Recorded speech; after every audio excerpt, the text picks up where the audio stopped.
And welcome back, everybody, to episode 221 of Two Goalies, One Mic. Of course, brought to you by Fatty Beer Company, Western New York's premier market and tap room, which I'm live from right now, one of their 7 locations, Western New York, here live from Fatty Beer in Lancaster. It's pretty quiet right now at the NHL Trade Deadline. They're getting ready for their rush hour traffic here. People are going to get out of work, come and have a beer before they head home. It's always a blast over here at Fatty Beer. I can't stress it enough. Make sure you check it out. One of my favorite beers they have on tap has always been the FEA Mango Wheat. Incredible food menu too. Very underrated food menu. The chicken sandwich is awesome. With their traditional fatty sauce, which is also really good. And again, just great vibes at all their locations. They have live music, entertainment, the works. So just make sure, because I don't normally wear headphones. I want to make sure you guys are all hearing me pretty clearly right now, to say the least. It's a little loud in here too. So also shout out to our other sponsor, Extreme Discount Mattress. With Western New York's finest selection of mattresses and adjustable beds, featuring cool gel memory foam, 2-sided mattress, tele-latex, organic mattress, Chadman Wells, and Scott Living, all for 1/3 to half the supposed sale prices anywhere. So stop into their 7 locations across Western New York, or check out their website, extrememattress.com. If you're looking for more savings, check out their new closeout center at 1625 Walden Avenue in Cheektowaga. With 80% off their already low prices. You can save a fortune on one-of-a-kinds, closeouts, and floor samples. Get a quality mattress for literally pennies on the dollar. Extreme Discount Mattress. We sell mattress for less, a lot less. And remember, if you mention that you're a fan of Two Goalies, One Mic, you get yourself a free mattress protector with any purchase of a mattress. So be sure to mention you're a fan of the podcast. Actually, right now, at this location, for anybody who's watching, if you come in, the next 2 people to come in and mention the podcast, that you heard this on the podcast, your first beer for the next 2 people are bought and paid for by Steve Bennett from the Sportscasters podcast. My guest last night on All Hang Up and Listen. His brother is the manager here, the bartender, and he mentioned that the first 3 people to come in and mention the podcast, they heard this on the podcast, that he will pay for your first beer. We've already had 1 person come in and mention the show. So the next 2 people, come on in. What if you don't drink alcohol? I'm sure we could take care of you in some way, shape, or form. Newspeak 9610. I don't know. Maybe we should have something off the food menu. If you're not an alcohol drinker. So, or I'll pay for it. Screw it. If you want to come out and hang out and again, we're still waiting for anything to happen at this deadline. It's been a very quiet deadline since the Sabres acquired both left-handed defenseman Logan Stanley and right-shot defenseman Luke Shen from the Winnipeg Jets last night for a 2nd-round pick, Isaac Rosine, Jacob Bryson, and I want to say it was a conditional 4th, and I think the condition on it was whichever one of our 4th round picks ended up being better, either ours or Edmonton. I'm not sure, was that maybe the McLeod trade? Not sure. But yeah, so very, very quiet. I know Mangiapane just went to the Blackhawks. Apparently, we're hearing that the St. Louis Blues aren't done, that there are trade announcements on the way. Obviously, we know the Sabres did have a lot of activity with them over the last 48 hours, most notably to begin with the Robert Thomas trade speculation that was happening. Unfortunately, that didn't pan out, or maybe it was put on the afterburner for a little bit. Maybe that's what this is. I'm not speculating. I don't know. There was the talk of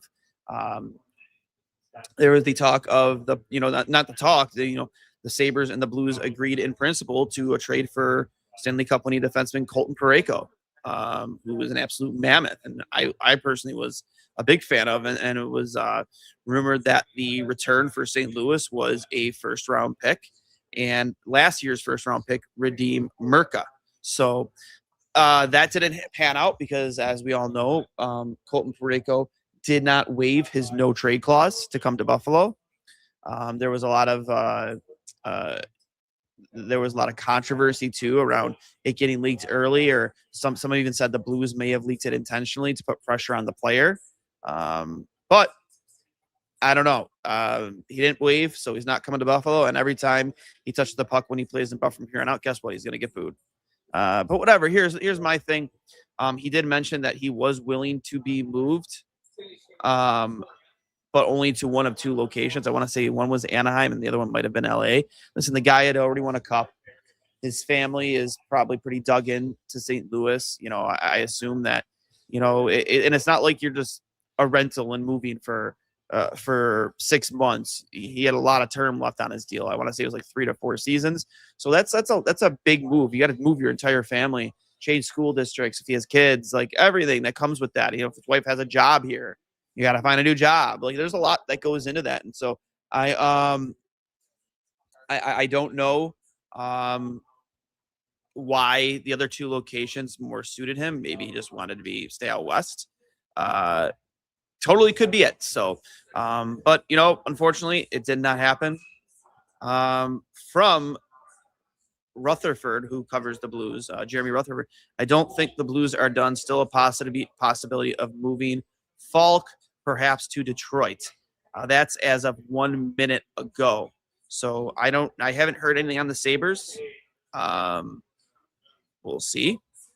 I don't know. It's been pretty quiet. From Shang Peng, hearing nothing imminent on pending UFA John Klingberg. Still some time to go at the deadline, and a lot of trades haven't been announced yet. So it seems to be that there are trades in the hopper that are probably, I don't know, just going through the process of getting approved by the league. I don't know. But right now, I think the last move that was made, that was the Mangiapane to Chicago trade, which again, I mean, whatever. Honestly, whatever. But it sounds like Johnny Lazarus, as of 6 minutes ago, sounds like Carolina is out of the mix on Vinny Trocheck as well. This is also coming from him and the fourth period. From Anthony DeMarco, I'm told the Flyers are not moving Rasmus Ristolainen. They did not get their high asking price. I heard their asking price was like a first and a player, maybe, or was it first and a second? Pretty high. We all remember what Buffalo was able to get back for him when they traded him initially to the Philadelphia Flyers. Again, a bunch of daily faceoff guys. And I'm gonna give them a shout out too. They've done a really good job covering this NHL trade deadline. Shout out to Johnny Lazarus and Colby Cohen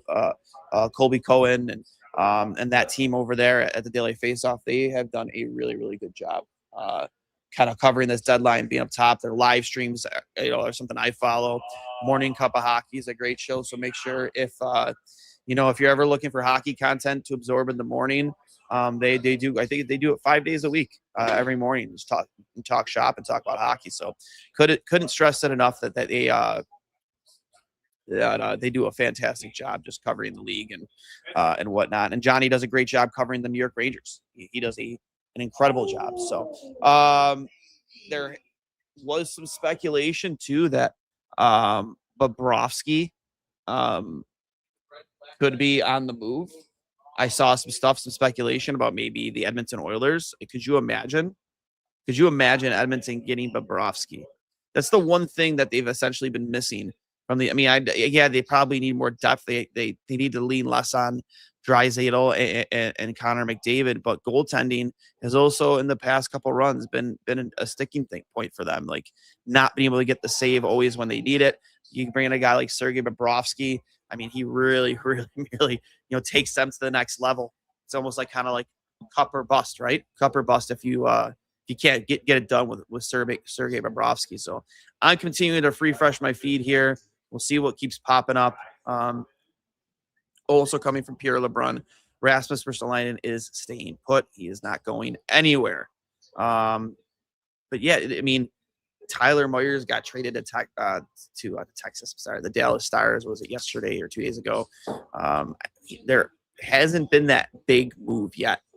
really to make a splash here at this year's NHL trade deadline. And um, Corey Perry went to I think it was Tampa Bay for a second round pick. We got Brooke here in the chat. Can we not touch Mirka or Levi? Mirka needs to bulk up a little more and grow into his body, and Levi is too much of a roster hand to move. Plus, I just got my Levi jersey signed. Don't move him. I mean, hey, if it happens, it happens, Brooke. I'm a huge Levi guy too. Everybody knows that. At the end of the day, this is a business, so it's tough to say no depending on what the return is. But with that being said, I'm also not in favor of moving Devin Levi just because I think that he has the highest ceiling of any goalie in the organization right now. He has essentially had very similar development path to that of Ryan Miller when Ryan Miller was in Rochester. I think that just because you're getting this performance from Alex Lyon and UPL right now, but here's the thing with Ukko-Pekka Luukkonen is we've seen this before. He's injury prone. I don't know if the Sabres should just trading him just to trade him because they're a logjam. Colton Ellis, he has shown that he has ability at times, but I also find him a little erratic just because he's a kind of a I know the same thing's kind of said about Levi too, but his rebounds are over control. He kind of throws himself in front of pucks. I like him. I think he's a decent prospect, but if you're asking me who the highest ceiling is out of all of those players, it's hands down for me, Devin Levi out of all the goaltenders. And I think he should be given a chance to take a very depleted Rochester roster now they just lost Isaac Rosine to go on a playoff run and see how well he can play when facing adversity like this. And we'll see. The trade deadline has come and gone. It is 3:01. Not sure if anything is in the hopper. Unless something comes in late, I award the winner of the deadline to Leo Trocheck's youth hockey team. I guess 4 days ago, Vinny Trocheck spoke with his son about the possibility of a trade out of New York. And his son responded, I'll stay because I have a hockey team here and I don't get traded. And I didn't get traded. It's actually pretty funny. Still waiting to hear if anything comes out. Sometimes things are as of 1 minute ago, the Panthers are currently focused on trying to re-sign Sergei Bobrovsky. So it looks like Bobrovsky is staying put. I guess I was completely full of shit. But we'll see. Again, trades always seem to trickle in after 3 o'clock. I won't lie, this has been a big letdown. Another trade done there today. I think Wild are probably the winners of the day. They go and they get Nick Foligno. They go and get, was it Bobby Brink for David Jiricek, or was it the other way around? So I think Wild are probably other winners of the day. I was reading some stuff that the whole Foligno family is absolutely ecstatic on seeing those two guys play together on the same team. They're really excited, and the Wild are going for it. They went and they got Quinn Hughes. They mortgaged a lot to get him. They brought in Nick Foligno. I think it was Bobby Brink with the Flyers, sending back David Jiricek. So listen, it's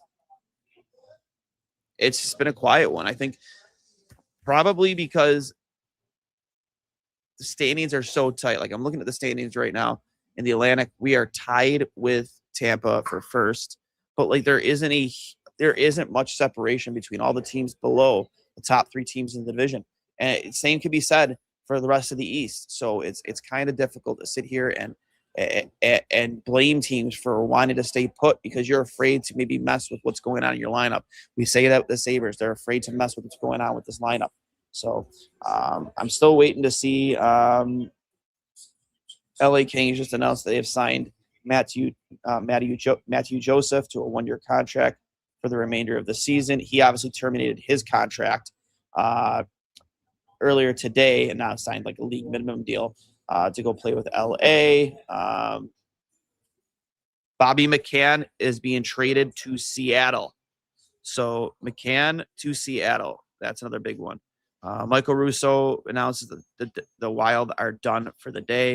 We'll keep you guys updated, see what this return is. As per Elliot Friedman, Bobby McCann is headed to the Seattle Kraken. So there's that. There's some news. We'll see what the return on that is. But, it was a very quiet day, unless something really blockbuster comes through here. And here's the thing too, like we've seen trade deadlines kind of ruined too by like the lead up into it, where a lot of the deals get done like the day or two beforehand. Like, I mean, honestly, if you're a Sabres fan, are you happy with the way they mailed out? Because honestly, I am. I like Sam Carrick. The guy can chuck him. He's a good grinding fourth line center, which I think is what the Sabres were looking for. And I don't know. It's from Trade Center, Gord Miller, Justin Falk to Detroit. Not sure if that's happening or not. This was from that NHL rumor report page. Trying to find out more on that, but I'm seeing, okay, from Elliot Friedman, Justin Falk is going to the Detroit Red Wings. The scoring right-handed shot defenseman heading to the Detroit Wings. Bobby McCann is going to Seattle for a 2027 second-round pick and a fourth in 2026. That's a very, very, very it's a good return for Toronto, but I'm Toronto Maple Leafs fan too, man. That's got to be tough, man. You see Marner leave in the offseason. You don't get the return that you would have liked. Obviously, it's tough to trade the guy at last year's deadline when you're trying to make a run. A team that was, really built and had a lot of pressure on them to make a deep playoff run and finally maybe break that drought of, for a Stanley Cup. And yeah, I saw it from Toronto, right? Yeah, Toronto. Yeah, for a second. And looks like a fourth. So the bartender manager over here, Fatty Beer Lancaster, Greg Day hopping in, doesn't give me updates. But I'm watching it here on the TV. Yep. So also coming from St. Frank Saravelli, sources say Kraken have required Bobby McCann from the Leafs in exchange for a second in 2027 and a fourth in 2026. A lot of the names too that you would think that we're going to get moved. Guys like Blake Coleman, Kadri's name was thrown on a lot. Vinny Trocheck's name was thrown on a lot. Obviously Robert Thomas. I mean, it's crazy too. I thought like St. Louis is going to completely just blow it up, and they just didn't. And I don't know. I know they have a lot of they do have a lot of young talent on that team. I thought maybe Bennington didn't get traded, right? No, he didn't. Or no, did he? Did Greg? I think Bennington got traded, did he? I can't remember. Let me check. Having a complete brain fart. Did Bennington get traded?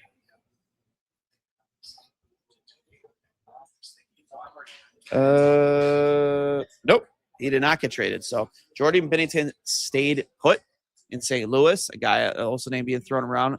Another goaltending name attached to the Edmonton Oilers. I'd say Hurd, or a couple other teams too.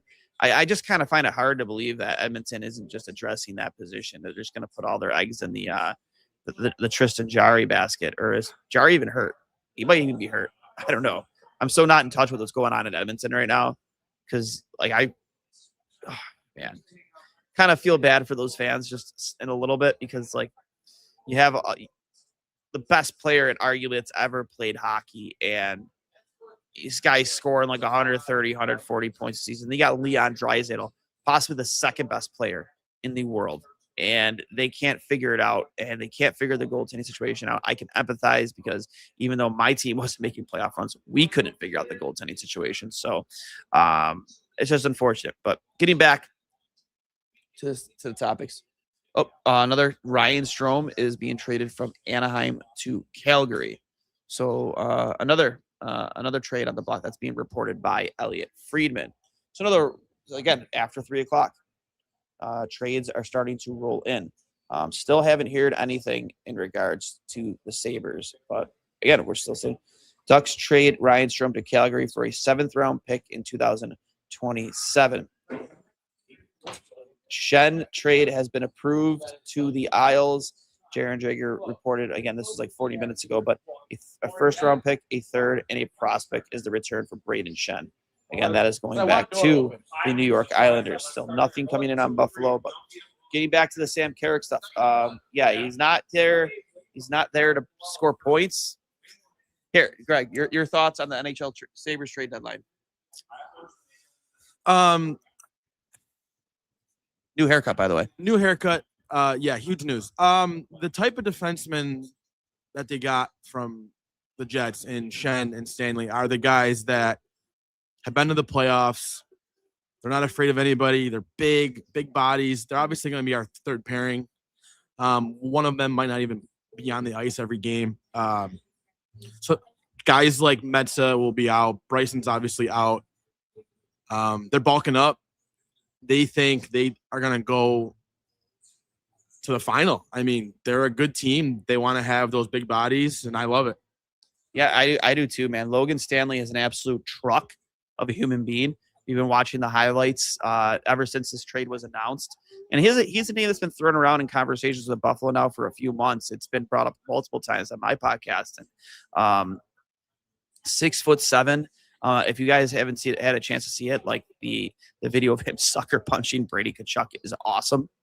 For those who are not fans of Brady Tkachuk, he suckered him in a game. I think it was maybe this year last, and just one punched him. It was fantastic. But he's not afraid to drop the gloves.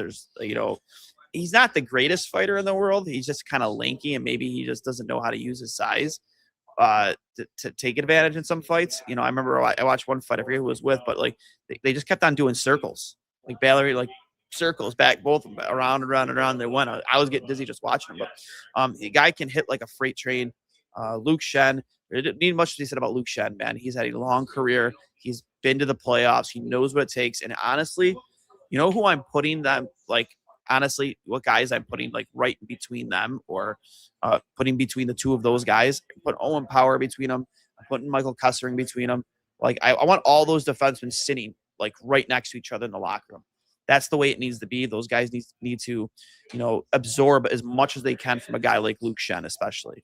Another thing too, kind of off topic, but I think we're still waiting on a Yuri Kulik answer, right? He was getting that testing done on the blood clot.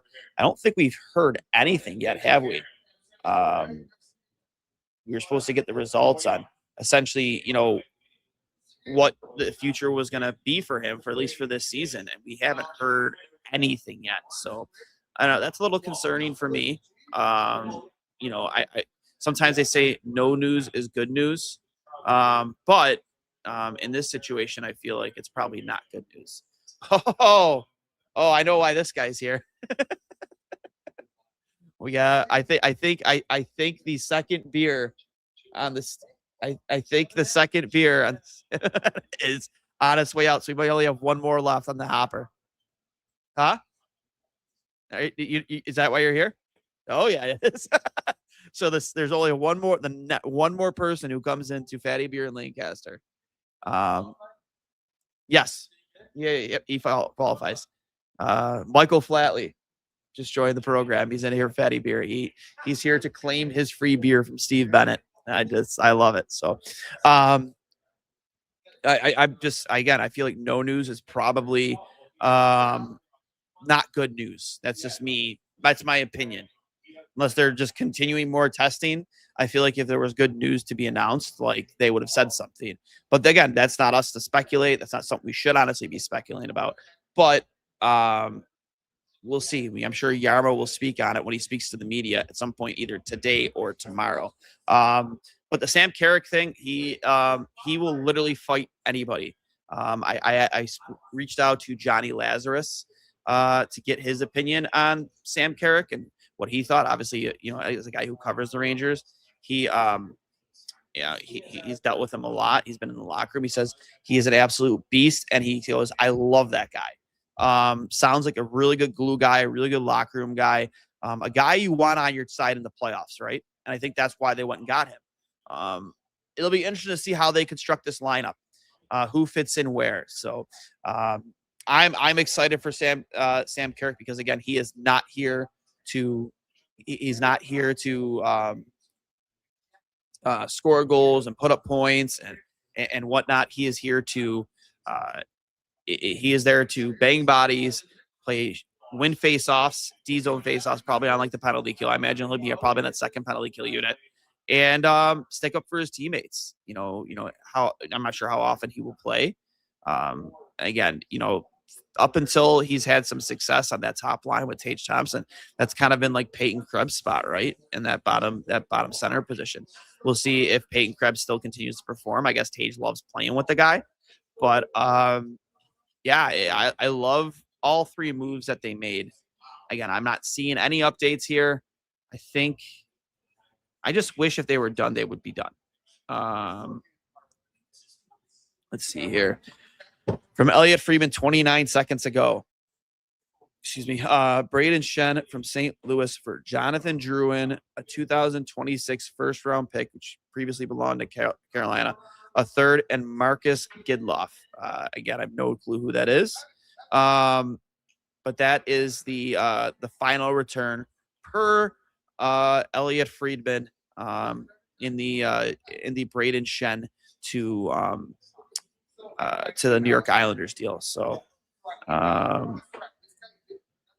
again, I'm not seeing any. I got a feeling the Sabres are done. Kind of a bummer for NHL Trade Deadline. I was hoping to see more.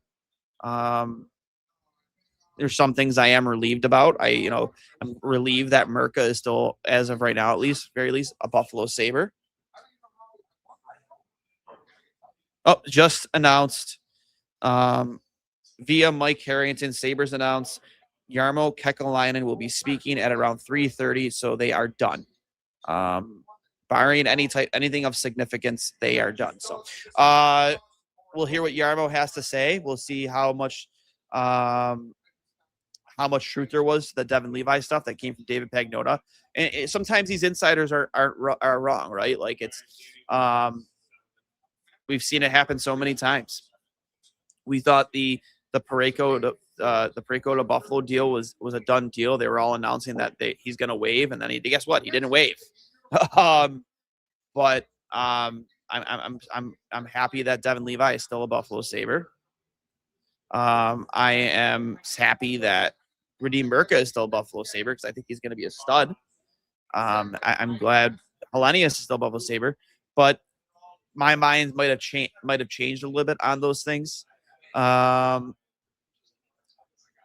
If it was like involving a guy like Robert Thomas. And here's the cool thing. It's cool to know that we were in on those types of conversations. I'm super pumped about it. So, with that being said, guys, the NHL trade deadline is over. The Sabres stand put at what they traded yesterday. Sam Carrick for I forget what the return for Carrick was, but it was a second, a fourth, Isaac Rosine, and Jacob Bryson to the Winnipeg Jets for both Logan Stanley, 6'7" Logan Stanley, left-handed shot defenseman, an absolute bull of a human being. And then Luke Shen, who has so much experience in this league. Yeah, Sam Carrick was traded to the Buffalo Sabres for a 2026 third-round pick and a 2026 sixth-round pick. 34, he's played 380 games across 10 seasons, spending time in Toronto, Anaheim, Edmonton, and New York. He's under contract through next season with an average value of $1 million. 6 foot, 202 pounds center who won almost 54% of his faceoffs this season and 52% in his career. So he'll provide a big boost in the dot in the Sabres team that ranks last in the league at 45% at the faceoff dot. He has 10 points 4 goals and 6 assists in 60 games for the Rangers this season, averaging almost 10.5 minutes a night in a bottom 6 role. He set career highs in points, 20 and games in 8 with 80 last season. He's delivered 86 hits this season, and that's something they're going to need in that bottom 6 role, which now ranks 6th on the Sabres. A defensively leaky New York team fared better with Carrick on the ice, controlling 50.3% of the expected goals and 52.5% of the high danger scoring chances during his 5-on-5 minutes per natural stat trick.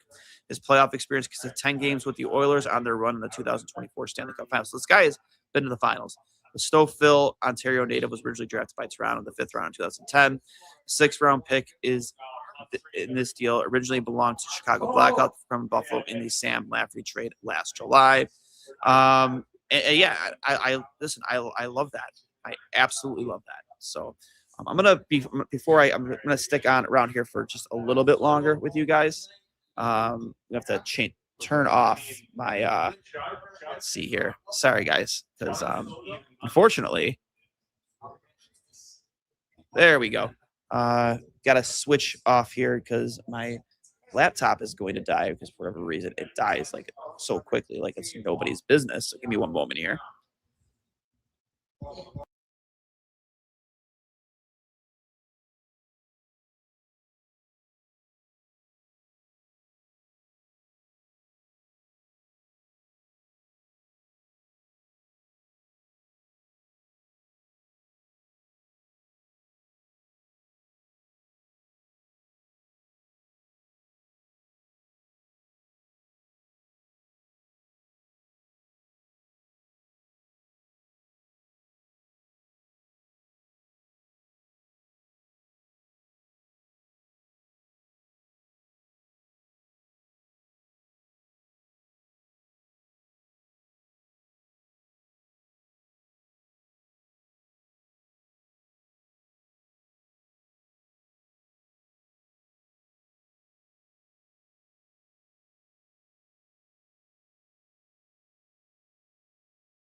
I was muted.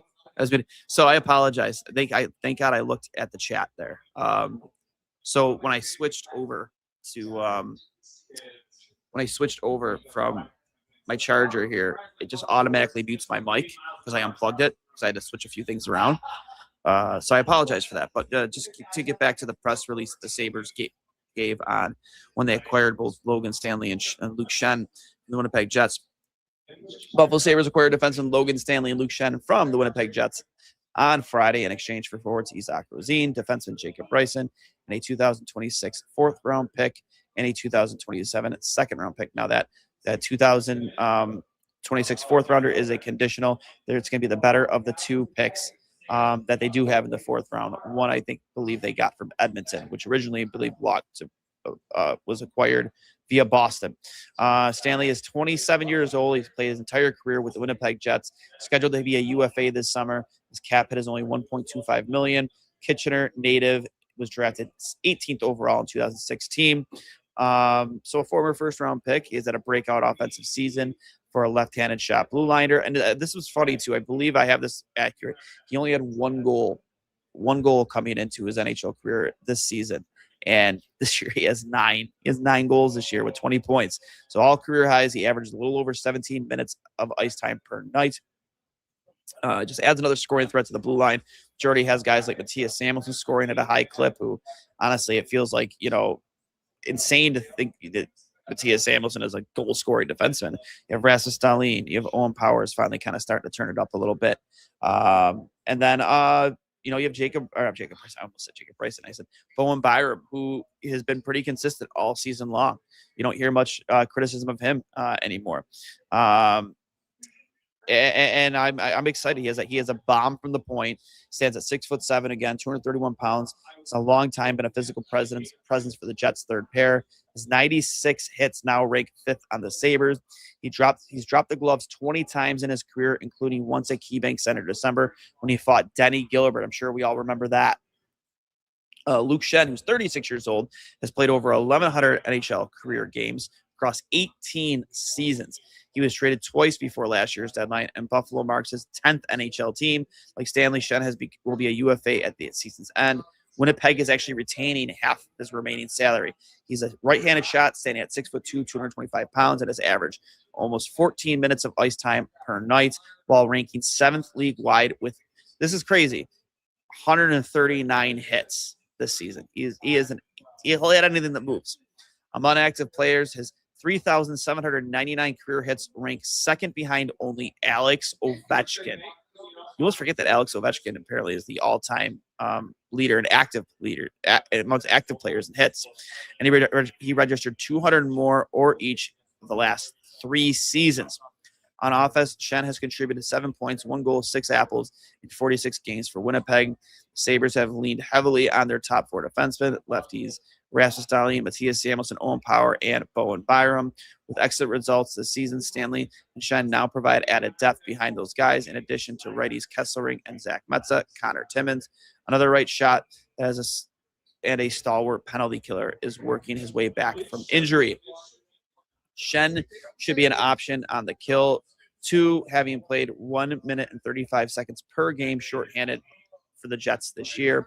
Both pickups bring substantial playoff experience, too. Stanley's played 17 games across 4 postseasons, and Schenn's 58-game playoff career includes Stanley Cup titles in 2020 and 2021 with Tampa Bay. They're also very familiar with one another's games, having played 264 minutes together at 5-on-5 this season. Rosine, a first-round pick in 2021, played 31 games for the Sabres across 3 seasons, including 16 in this past season. Bryson joined the organization as a 4th runner in 2017, has played 289 games across 6 years, including 35 this season. The NHL Trade Deadline ended at 3 o'clock, and again, it's already been announced that the Sabres are done. And Jarmo Kekalainen is actually scheduled to go live here in 3 minutes. So I'm excited for the deadline. I'm excited with the additions they made. I'm excited with some of the players they didn't move, because I think, I think there is some promise there with Devin Levi. You all know how I feel about how bullish I am. And then Radim Mirka, I'm glad we didn't move him as well. So we'll see how they all do down in Rochester, and what hopes to be a deep playoff run for them. Logan Stanley, Sam Carrick, and Luke Schenn, welcome to Buffalo. We're gonna love you playing on the blue line. We're gonna love the big hits. We're gonna love if you drop the gloves, you guys stick up for teammates. I mean, I don't know if we play Ottawa again this season, but if we get another punch to the face of Brady Tkachuk from Logan Stanley, that would be absolutely fucking amazing. I need some payback for what he did to Dahlin in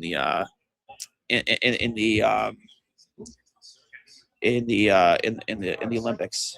So I'm happy for it. I think the Sabres did what they said they were going to do. They addressed their bottom 6 and they addressed the blue line. They've addressed the third pairing. So Jarmo Kekalainen has put his stamp on this team, and I'm excited for it. From Joey Hatch, do you think the general manager is done making moves, or do you think there's still one out there that he's searching? It's Mike Harrington actually announced about 10 minutes ago that the Sabres are done. He's actually gonna get ready to speak to the media here in a couple of minutes. So I'm gonna let you guys go. We'll cover that. We'll cover the with anything of importance that Jarmo Kekalainen has to say here in a couple of minutes. But again, welcome to Buffalo, Logan Stanley. Welcome to Buffalo, Luke Shen, and welcome to Buffalo, Sam Carrick. Excited to see you guys all in a Sabres uniform. See what you have to offer this team and how they fit this lineup. And excited for what we all hope to be a very eventful and fun Buffalo Sabres run to the playoffs here. Let's get Cup crazy 2026. Let's go. I'll talk to you guys later. And as always, whether I am at home in my studio or live here from Fatty Beer, go Sabres.